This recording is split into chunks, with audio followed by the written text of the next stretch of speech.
Friends, welcome back to my YouTube channel Study About Hearing Impairment. I am Deepa Singh. I hope you all are very well. जो आज की video है वो है हमारी D Ed special education course HI paper 6। इसमें हम paper 6 के बारे में डिस्कस करेंगे थोड़ा सा कि क्या क्या इसमें क्या आंसर आएंगे, क्या क्वेश्चन हैं, जो भी इसमें देखेंगे। और प्लीज़ मेरी वीडियो पसंद आए तो एक लाइक ज़रूर कीजिएगा और शेयर कीजिएगा और मेरे चैनल को ज़्यादा से सब्सक्राइब कीजिए, मुझे सपोर्ट कीजिए।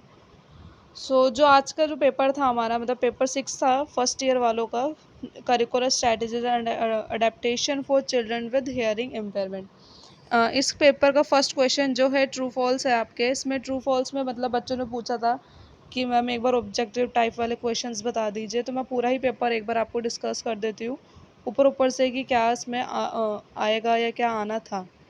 ठीक है, ट्रू फॉल्स में था फर्स्ट का, तो उसमें पूछा हुआ है कि adaptation of curriculum is essential for def children, कि मतलब डेफ बच्चों के लिए पाठ्यक्रम अनुकूलन आवश्यक होता है, ये सही है या नहीं? इसका आंसर ट्रू है। सेकंड वाले में पूछा है existing curriculum in mainstream schools are based on UDL, कि बच्चे को मुख्य धारा से जोड़ना वो एक यूडीएल पर बेस्ड होता है। इसका पॉइंट ये भी इसका ट्रू है आंसर। नेक्स्ट है cutting down the content is not a part of accommodation in curriculum, कि मतलब कंटेंट जो भी विषय वस्तु है उसको कटिंग करना, उसको छोटा करना, वो एकोमोडेशन में आता है या नहीं? तो इसका आंसर नहीं, रॉन्ग है आपका।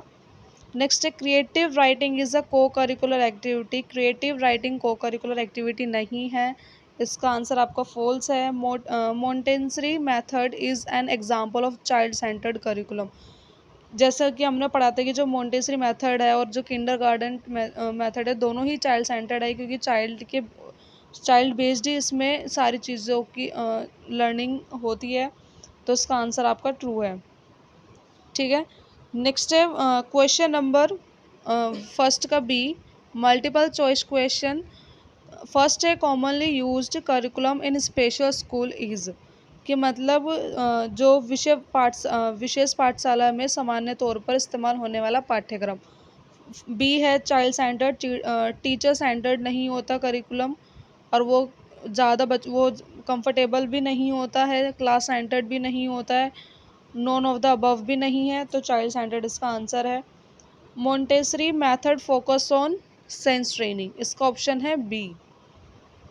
ठीक है, जैसे कि मोंटेसरी मेथड के हमने प्रिंसिपल्स पढ़े थे, उसमें 5 प्रिंसिपल्स थे, तो इसमें ऑप्शन आपका दिया हुआ है सेंस ट्रेनिंग का, तो हमारा जो इसका आंसर है वो है सेंस ट्रेनिंग का।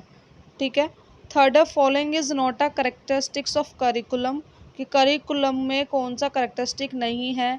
पहला है डिमांड्स ऑफ सोसाइटी, समुदाय की मांग, ये इसमें भी देखी जाती है। फ्लेक्सिबिलिटी तो होती ही है, अडेप्टेशन भी होती है। डीमोटिवेट स्टूडेंट्स, ये नहीं होता करिकुलम में, करिकुलम से हम बच्चों को डिमोटिवेट नहीं करते हैं। ठीक है, तो इसका आंसर है डी, डिमोटिवेट स्टूडेंट्स। ठीक है, नेक्स्ट है adapting illustration is a part of curricular adaptation. This statement is, कि चित्रण अनुकूलन का करना पाठ्यक्रम अनुकूलन का भाग है, कि मतलब किसी भी चित्र में अनुकूलन करना अनुकूलन का भाग है, तो इसका आंसर है फॉल्स, इसका ये करिकुलर अडेप्टेशन का पार्ट नहीं है। ठीक है, नेक्स्ट है आपका question number second, one answer in one word या one sentence any one need of knowledge based evaluation के बारे में आपको एक नीड लिखनी थी। ठीक है, सेकंड है one difference between curriculum and syllabus, काफ़ी इजी है, करिकुलम और सिलेबस आपने ये हो गया होगा। नेक्स्ट है third any one principle of UDL. Fourth है one limitation of Montessori method for deaf, की एक लिमिटेशन बतानी थी आपको मोंटेसरी मेथड की डेफ बच्चों के लिए। फिफ्थ है any one reason why the deaf face challenge in assessing school curriculum, कि आपको एक कारण देना है कि जो डेफ बच्चे हैं क्या कौन से चैलेंजेस को फेस करते हैं स्कूल करिकुलम के दौरान, तो वो भी आपने लिख दिया होगा। नेक्स्ट है sixth definition of curriculum, curriculum की डेफिनेशन देनी थी, इजी है। Question number 7 one difference between assessment and evaluation. दोनों के बीच में एक एक आपको डिफरेंस बिटवीन बताना था कि असेसमेंट क्या है और एवेल्यूएशन क्या है। नेक्स्ट है 8, right any one stages of curriculum development, कि आपको स्टेजेस यूनिट फर्स्ट का है ये पॉइंट, आपको कोई एक स्टेज लिखना था करिकुलम डेवलपमेंट का। तो फॉलो अप भी लिख सकते थे और काफ़ी पता 5-6 स्टेजेस हैं आप, वो भी इवेल्युएशन भी एक स्टेजेस है। ठीक है। नेक्स्ट है 9th, one difference between AIIMS and objective in lesson planning, कि आपको एम्स में और ऑब्जेक्टिव में डिफरेंस करना था अगर आप लेसन प्लान के दौरान। ठीक है। पाठ योजना करते टाइम आपके एम्स और ऑब्जेक्टिव में क्या डिफरेंस है वो आपको लिखना था। ठीक है। नेक्स्ट है क्वेश्चन नंबर 3, शॉर्ट नोट्स, आपको इसमें एनी 4 करने थे आउट ऑफ 6, और जो मैंने क्वेश्चन आपको इम्पोर्टेंट बताए थे उनमें से सारे क्वेश्चंस आपके आए हैं, बस थोड़ी बहुत लैंग्वेज चेंज हुई है, क्वेश्चन वैसे सारे वही हैं। होपफुली आप सभी अच्छे से करके आए होंगे। ठीक है। नेक्स्ट फर्स्ट आपसे पूछा प्रिंसिपल्स ऑफ करिकुलम डेवलपमेंट के आपको प्रिंसिपल्स बताने थे, तो कोई 4 या कोई 6 प्रिंसिपल, 6 होते हैं वैसे तो बेसिकली, बट आपने 4 या 5 तो लिख कर ही आए होंगे। ठीक है। नेक्स्ट है feature of pre school curriculum, कि आपको प्री स्कूल करिकुलम के कुछ कुछ फीचर्स लिखने थे, जो आपके अडेप्टेशंस थे उसमें से ही बनाकर आप उनने फीचर्स लिख सकते थे। ठीक है। Weakness of language based evaluation, कि मतलब लैंग्वेज बेस्ड इवेल्युएशन के बारे में आपको उसमें लिखना था। ठीक है। फर्स्ट में था नॉलेज बेस्ड, नेक्स्ट में था लैंग्वेज बेस्ड इवेल्युएशन, आप किस तरह से कर सकते हो, क्या उनमें वीकनेसेस आती है या होती हैं। ठीक है। ये इसमें आपको लिखना था। नेक्स्ट है इंपॉर्टेंस ऑफ यूडीएल करिकुलम, कि करिकुलम के अंदर यूडीएल की क्या इंपॉर्टेंस है, ये भी इजी क्वेश्चन है काफ़ी। नेक्स्ट है रिकमेंडेशन ऑन लैंग्वेज एज पर NPE 2020, ये यूनिट 4 का पॉइंट है, जिसमें था कि आपको रोल ऑफ लैंग्वेज एज पर NP 2020, इसमें सिर्फ रिकमेंडेशन लगा दिया, वहाँ पर रोल लिखा था। ठीक है। बस वर्ड्स की चेंजिंग है, क्वेश्चन वही है, पॉइंट्स एज इट इज़ ही क्वेश्चंस आए हैं आपके सारे के सारे, और जो मैंने आपको इम्पोर्टेंट क्वेश्चन में भी बताया था। स्ट्रेटजीज ऑफ करिकुलम अडेप्टेशन की, ये भी मैंने आपको पढ़ाई थी, क्या क्या आपकी स्ट्रेटजीज हो सकती है करिकुलम अडेप्टेशन की, और ये मैंने आपको मोस्ट इंपॉर्टेंट क्वेश्चन में भी बताया था। ठीक है। होपफुली आप काफ़ी अच्छा पेपर करके आए होंगे। ठीक है। और प्लीज़ ऑल द बेस्ट, और बाकी आपके रिज़ल्ट के ऊपर है कि आप किस तरह से क्वेश्चंस लिख कर आए हो। पॉइंट वाइज मेन होता है कि आपको हर एक क्वेश्चन में इंट्रोडक्शन देना, चाहे इंट्रोडक्शन आप 4 to 5 लाइन का दो, बट इंट्रोडक्शन दो, देन उसके बाद आप उसकी डेफिनेशन दे सकते हो, उसके बारे में बता सकते हो, एडवांटेज डिसएडवांटेज जो भी ऑब्जेक्टिव जो उसमें पूछा गया है, जिस तरह से आपको क्वेश्चन लिखना है, इन द एंड आपको कंक्लूजन देना ही है। इससे ये होता है कि आपने एक तरीके से आपने आंसर को लिखा है, आपने एक तरीके से आपने क्वेश्चन को अटेम्प्ट किया है। ठीक है। और क्वेश्चन अटेम्प्ट करने का तरीका भी यही है कि पहले आपको इंट्रोडक्शन देना, डेफिनेशन देना, देन फिर उसके बारे में लिखना, फिर लास्ट में कंक्लूजन देना। मैंने अपने एग्ज़ाम टाइम में इस तरह से मैंने सारे क्वेश्चंस लिखे थे।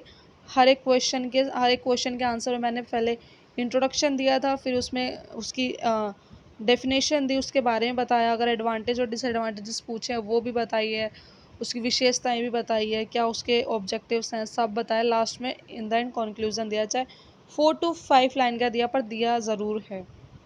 ठीक है। तो लास्ट से है आपका राइट इन डिटेल, कि आप फोर्थ क्वेश्चन है जिसमें आपको हर एक क्वेश्चन को एक इन द डिटेल में लिखना था। तो फर्स्ट है explain the concept of evaluation, कि इवेल्युएशन क्या है, क्या उसका कंसेप्ट बताना था। Elaborate the present practice in evaluation of the students in special schools, किस इन द स्पेशल स्कूल्स में आप किस तरह से प्रेजेंट टाइम में एक प्रेजेंट प्रैक्टिस के उसमें आप किस तरह से स्पेशल स्कूल में स्पेशल चाइल्ड का इवेल्युएशन कर सकते हो। तो इसमें वो लिखना था आपका। आप इसमें ये भी लिख सकते हो फॉर्मेटिव, समेटिव, डायग्नोस्टिक, सीसी, ये 4 पार्ट इसमें आ जाते, तो ये भी क्वेश्चन आपका काफ़ी अच्छा बन जाता। ठीक है। मेरे हिसाब से इसमें यही है कि वैल्यूएशन के बारे में इंट्रोडक्शन देना, फिर उसकी परिभाषा। ठीक है। देन उसके बारे में आप वैल्यूएशन बता दो, कौन कौन से पर्पस है, किस तरह से आप वैल्यूएशन कर सकते हो, 4 तरीके बता सकते थे। फॉर्मेटिव, समेटिव, 4 तरीके आप इसमें बता सकते थे, फॉर्मेटिव, समेटिव और क्या कहते हैं डायग्नोस्टिक और सीसी भी वैल्यूएशन का ही एक पार्ट है और वैल्यूएशन ही है, ठीक है। Next, explain the stages of curriculum development for the pre school classes of your choices. इसमें सिर्फ आपको स्टेजेस ऑफ करिकुलम डेवलपमेंट लिखनी थी, आपको कंफ्यूज करने के लिए pre school classes of your choice लिख दिया, बट इसमें जो स्टेजेस थी वही आनी थी। सेम कन्फ्यूज़न, आई होप आपको कोई कन्फ्यूज़न नहीं हुई होगी इस क्वेश्चन में, ठीक है। नेक्स्ट था आपका सेकंड पार्ट में से अभी आपको एक करना था। इसमें पूछा था explain the feature of Kinder garden curriculum, कि किंडर गार्डन करिकुलम के बारे में बताने हैं तो उसके फीचर्स बता देते। How is this curriculum different from Montessori curriculum, कि आपको इसमें डिफरेंस बताना था कि किस तरह कि Kinder garden curriculum Montessori curriculum के काफ़ी अलग है, किस तरह से इन दोनों में डिफरेंट है, आपको ये भी ये बताना था। होपफुली आपको अच्छे समझ में आएगा। मोंटेसरी मेथड में ये है कि बच्चा अपने फिजिकल डेवलपमेंट होता है, सेंस ट्रेनिंग के थ्रू सीखता है। जो किंडर गार्डन में बच्चा अपने एक प्ले वे मेथड मतलब लाइक प्लेइंग मतलब प्ले के थ्रू बच्चा सारी चीज़ों को सीखता है। किंडर गार्डन में इसमें ये था, ठीक है। और फिर इंट्रोडक्शन देने के बाद, डेफिनेशन देने के बाद, क्या है उसके फीचर्स के बाद आप इसमें डिफरेंस लिख देते, वो मोंटेसरी और करिकुलम किंडर गार्डन करिकुलम में, ठीक है। फर्स्ट है आप नेक्स्ट है आपका discuss the way and means of preparing a UDL curriculum for a inclusive pre school, कि आपको इसमें यूडीएल करिकुलम को प्रिपेयर करना था इंक्लूसिव स्कूल के लिए। तो आप किस तरह से प्रिपेयर कर सकते थे वो आपके ऊपर डिपेंड है। जिस तरह से आपने यूडीएल पढ़ा होगा, यूडीएल के प्रिंसिपल लिख देते, यूजेस लिख देते, क्या किस तरह से आप तैयार कर सकते हैं इंक्लूसिव एजुकेशन को ध्यान में रखते हुए, ठीक है। तो ये था आपका आज का पेपर। होपफुली आप सभी अच्छे से करके आए होंगे और जो मैंने इंपॉर्टेंट क्वेश्चंस बताए थे वो सारे ही आए हैं। और प्लीज़ मेरी वीडियो पसंद आए तो एक लाइक लास्ट में ज़रूर कीजिएगा, मेरी वीडियो को ज़्यादा शेयर कीजिए और सब्सक्राइब कीजिए, प्लीज़ मुझे सपोर्ट कीजिए। Thank you.